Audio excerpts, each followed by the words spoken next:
तो एक बेसिक सवाल जो हमारे मन में आता है वो ये कि पैसा इन्वेस्ट करना चाहिए या नहीं।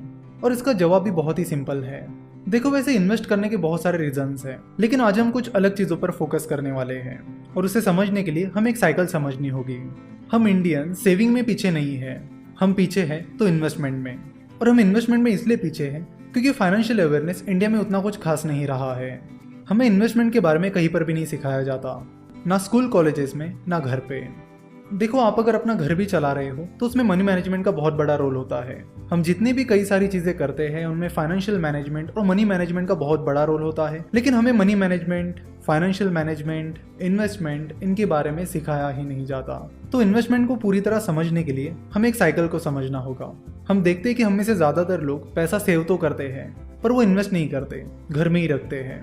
पैसा घर में रखने की वजह से वो पैसा इकोनॉमी में फ्लो नहीं होता, जिससे ना आपका पैसा बढ़ता है ना ही इकोनॉमी को आपके पैसे का कुछ फायदा होता है। तो अगर आपको अपने पैसों को बढ़ाना है तो आपको अपने पैसों को काम पर लगाना होगा। तो जब आप स्टॉक मार्केट में डायरेक्टली या इनडायरेक्टली इन्वेस्ट करते हो या स्टार्टअप्स में इन्वेस्ट करते हो तब आपका पैसा इकोनॉमी में फ्लो होने लगता है और आपके पैसों से उन कंपनीज को अपना काम बढ़ाने के लिए, अपना बिजनेस एक्सपांड करने के लिए पैसा मिलता है, जिससे कंपनीज अपना काम बढ़ाने लगती है, ज्यादा प्रोडक्शन करने लगती है, जिसका फायदा कंट्री को होता है, जिससे कंट्री का जीडीपी बढ़ने में मदद होती है। कंपनी जब अपना ऑपरेशन एक्सपांड करती है, अपना काम बढ़ाती है, तब लोगों को एम्प्लॉयमेंट भी मिलती है। तो कंपनी के बढ़ने से जिन लोगों को जॉब मिली है उन्हें सैलरीज मिलती है, तो उस सैलरी में से कुछ हिस्सा वो एम्प्लॉयज किसी कंपनी में या स्टार्टअप में इन्वेस्ट करते हैं, तो अगेन वो पैसा भी इकोनॉमी में फ्लो होने लगता है, जिससे और ज्यादा कंपनीज को पैसा मिलता है और अपना बिजनेस बढ़ाने में मदद होती है। तो ये एक साइकिल है जिसे समझना हमारे लिए बहुत ज़्यादा ज़रूरी है। तो इन्वेस्ट करने से ना सिर्फ आपको बल्कि कंट्री को भी फायदा मिलता है, इकोनॉमी ग्रो होने में हेल्प होती है। सिमिलरली जब आप एफडी यानी फिक्स डिपॉजिट करते हो तो वो पैसा बैंक्स के पास जमा होता है, फिर बैंक्स उस पैसों को किसी बिजनेस को लोन देने के लिए यूज़ करती है, तो उससे भी आपका पैसा इकोनॉमी में फ्लो होने में मदद होती है और इकोनॉमी को उसका फायदा मिलता है। तो चाहे आप अपना पैसा बैंक में डालिए, स्टॉक मार्केट में इन्वेस्ट करिए या म्यूचुअल फंड में इन्वेस्ट करिए, लेकिन कहीं ना कहीं अपने पैसों को आप काम पर लगाइए, उसे घर में मत रखिए।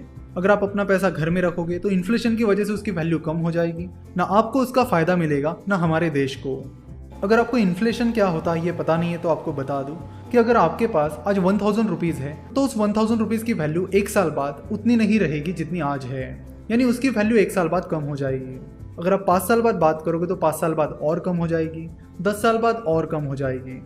जैसे कि हम कई बार हमारे दादा दादी या नाना नानी को ये कहते सुनते हैं, हमारे ज़माने में तो ये चीज़ बस 10 रुपए की ही मिलती थी और अब देखो इसकी प्राइस कितनी बढ़ गई है। तो इन शॉर्ट ये इन्फ्लेशन इफेक्ट है। अगर आप अपने पैसों को इन्वेस्ट नहीं करोगे, काम पर नहीं लगाओगे और घर पे ही रखोगे तो उसकी वैल्यू कम होती चली जाएगी, जिसका ना आपको फायदा होगा ना हमारे देश को। तो इन्वेस्टमेंट करते समय आपको ये देखना होगा कि आपको जो रिटर्न्स मिल रहे हैं वो इन्फ्लेशन से कम है या ज़्यादा। इसके बारे में हम आगे चर्चा करेंगे।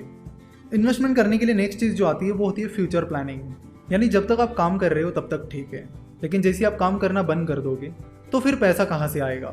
तो उसके लिए आपको फ्यूचर प्लानिंग और रिटायरमेंट प्लानिंग करनी पड़ेगी, ताकि जब आप काम करना बंद कर दोगे तब भी आपके पास पैसा बना रहे और पैसा आता रहे। साथ ही अमीर बनने के लिए, अपने डिज़ायर्स को पूरा करने के लिए भी आपको इन्वेस्टमेंट करना बहुत ज़रूरी है।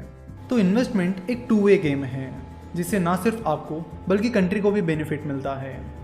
नेक्स्ट लेक्चर में हम कुछ इन्वेस्टमेंट स्ट्रीम्स के बारे में बात करेंगे, यानी वो कौन कौन से इन्वेस्टमेंट एवेन्यूज़ हैं जहां पर आप इन्वेस्ट कर सकते हो, कौन सा तरीका आपको सूटेबल हो सकता है और कौन सा नहीं। इन सब चीज़ों के बारे में हम नेक्स्ट लेक्चर में बात करेंगे।